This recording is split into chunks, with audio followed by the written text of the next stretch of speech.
Bonjour Patrick, Bonjour rebonjour je Phil. dirais.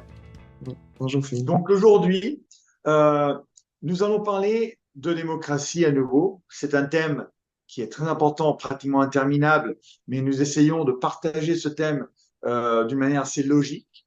Donc là, l'objectif c'est de parler de la vraie démocratie, c'est-à-dire demos kratein, le règne du peuple. Qu'est-ce que c'est que le règne du peuple en réalité? Et nous, libéraux, nous savons ce que c'est. Et cela a été déjà dit à de nombreuses reprises.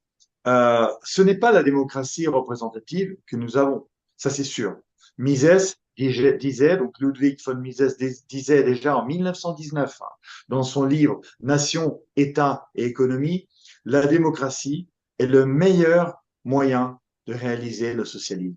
Et ceci est tout à fait normal étant donné toutes les explications que nous avons données dans nos vidéos précédentes. Nous comprenons tout à fait pourquoi Mises dit cela. Euh, mais qu'est-ce que c'est que la vraie démocratie alors? La vraie démocratie doit s'articuler sur deux plans.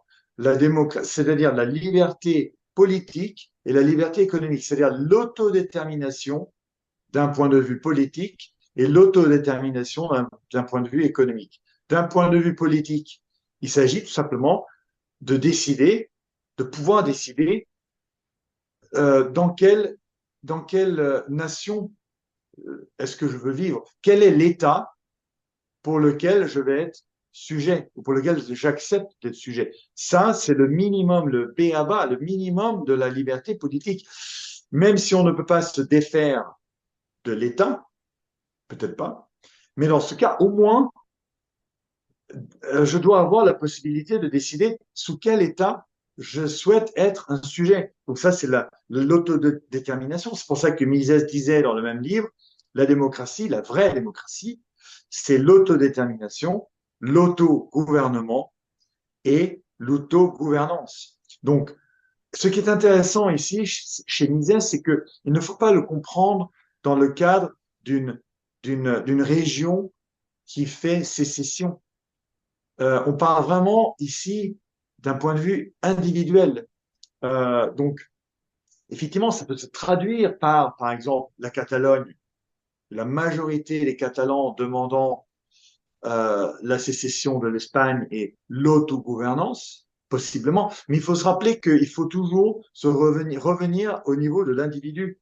Et c'est pour ça que Mises disait, il ne s'agit pas du droit à l'autodétermination d'une unité nationale délimitée, mais du droit des habitants de chaque territoire à décider de l'État auquel ils souhaitent appartenir. Donc ça, c'est très important comme distinction, parce que quand on parle de sécession, d'autodétermination, on parle souvent de nations entières.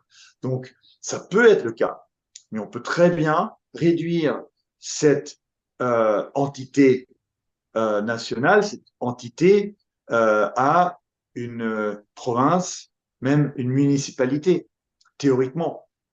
Et malheureusement, ça reste sur le plan théorique, mais c'est tout à fait possible. Il y a eu des exemples aussi par le passé. Nous savons très bien que l'Europe a eu, pendant le Moyen Âge, énormément de petits États-nations qui se faisaient concurrence et qui étaient indépendantes, l'une d'entre autres.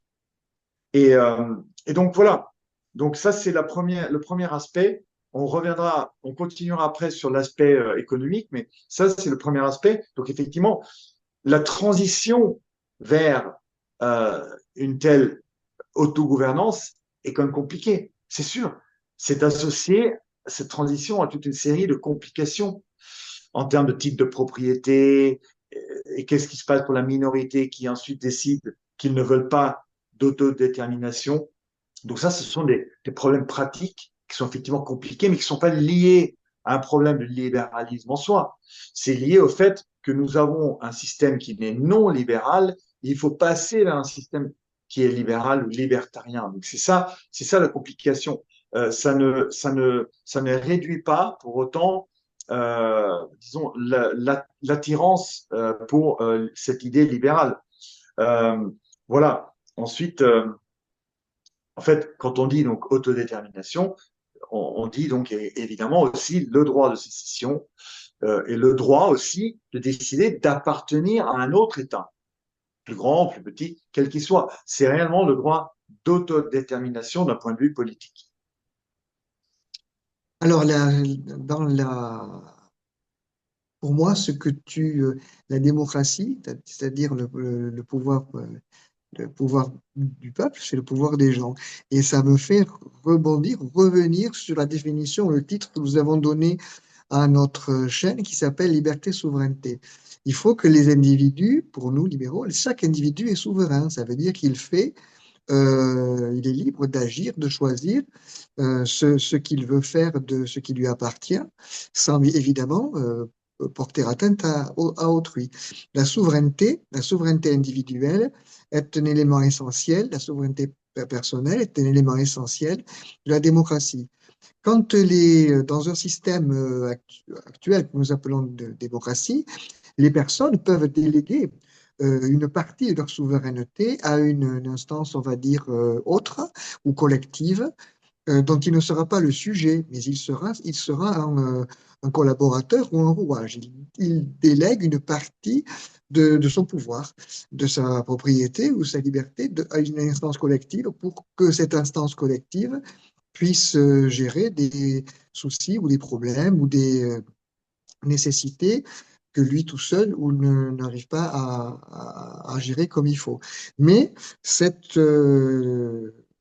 transfert, cette délégation est toujours provisoire. Ça veut dire que dans un système vraiment démocratique, comme j'ai déjà dit, les personnes choisissent librement, puisque j'ai fait référence à Hayek, mais si les personnes c'est la personne qui est souveraine, la personne souveraine, donc elle peut à tout moment récupérer le pouvoir qu'elle a confié à une collectivité et le récupérer soit pour elle-même, soit pour le confier à une autre collectivité. Si la première collectivité a ce qu'on appelle, tu l'as déjà cité, une dérive totalitaire, comme on voit souvent dans ce que l'on appelle nos démocraties occidentales. Donc, pour moi, la démocratie, le pouvoir du peuple, ou c'est le pouvoir des gens, c'est quelque chose qui est très important, mais qui s'analyse en termes de souveraineté personnelle et de délégation des pouvoirs transitoire et réversible. Les gens croient aujourd'hui, en France par exemple, que c'est l'État qui donne la liberté aux individus. En fait, c'est le contraire. C'est les individus qui sont propriétaires d'eux-mêmes et que ce sont les individus qui vont déléguer une partie de leur qualité, qui font individuelle, leur pouvoir individuel à un État, un pays, une région, une commune. Et si cette commune ou cette région, cette collectivité, on va dire, ne remplit pas la tâche qui lui a été confiée de manière correcte, les personnes peuvent très très bien lui enlever cette délégation. Et c'est ça qui est important et c'est ça je pense que c'est un élément extrêmement important à comprendre dans notre France ou dans notre Europe du 21e siècle, c'est que cette souveraineté personnelle, cette liberté personnelle que nous avons et que nous déléguons. Actuellement, ce qui se passe, cette liberté, nous ne la déléguons pas. Elle nous est détruite et notre capacité d'agir est supprimée et notre capacité sont confisquées par l'État. L'État confisque nos moyens d'agir, nous empêche d'agir comme on veut, nous enlève notre souveraineté et dit c'est moi l'État qui suis souverain et toi tu obéis. Non, c'est pas du tout ça. C'est pas du tout ça, c'est le contraire. Mais dans une autre vidéo, tout à l'heure le fait de penser que le fait de penser que de voter faisait la liberté, et on disait que c'était pas tout à fait vrai. Ce qui fait la liberté, la démocratie, c'est la souveraineté des gens.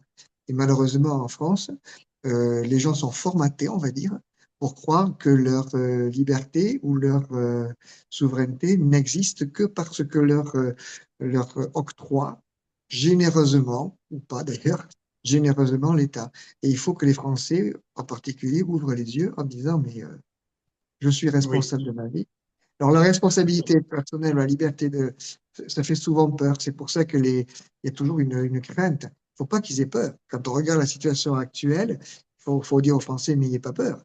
Parce que c'est ça difficile de faire pire, hein. Donc, voilà.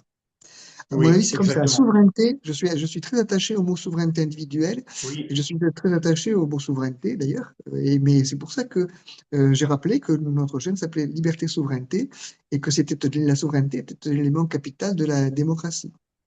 oui, c'est exactement ça. Tu as bien fait de rappeler que c'est pour ça aussi que nous appelons notre chaîne Liberté et Souveraineté. Que cette souveraineté-là, effectivement, c'est important la souveraineté de la France, mais ça va bien au-delà en tant que libéraux et c'est ce message-là qu'on veut faire passer à travers cette chaîne. Donc, tu as tout à fait raison.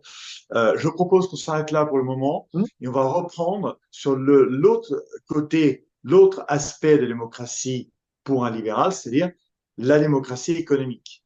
Voilà, on Absolument. reviendra et on discutera de ce thème dans une vidéo successive. Merci Patrick. Merci Finn, à bientôt.